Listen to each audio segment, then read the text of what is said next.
Nëse ti do të kesh ndikim, dhe ndikimi jo të jetë i fuqishëm, shikon në 3 gjëra. Çfarë ke bërë ti për njerëzit e tjerë? Ligji reciprocitetit të thotë, nëse unë bëj diçka, nëse ndihmoj njerëz të tjerë, unë ndihmoj vetën time. Çdo gjë që unë jap është e imja për gjithmonë.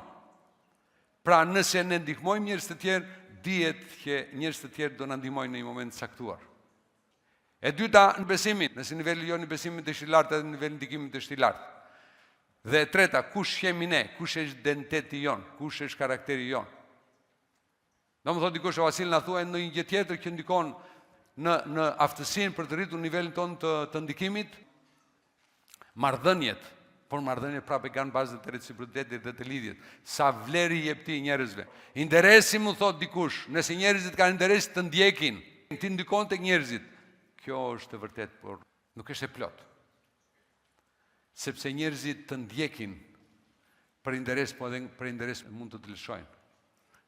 Lidhja bëhet e fortë jo për faktin e interesit, por për faktin e vlerës që shtojmë tek njëri tjetrit, në mënyrë të vazhdueshme. Në vend që të përdorim një fjalë me korrelacion negativ, përdorim një fjalë tjetër e cila ka më tepër fuqi. Njerëzit duhet të shtojmë vlerë tek njëri tjetri në mënyrë që lidhja të jetë e qëndrueshme, në mënyrë të vazhdueshme, në mënyrë që ne të ndikojmë tek njerëz të tjerë. Pëlqyeshmëria prapë është një tjetër aset.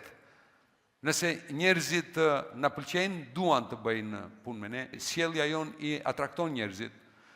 Komunikimi, thamë, është baza e ndikimit.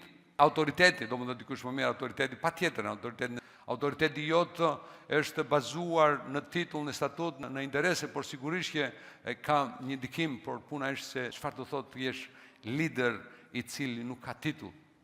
Ose për shembull personal, mund ndikoj njerëz të tjerë, shembull personal bile shumë i fuqishëm.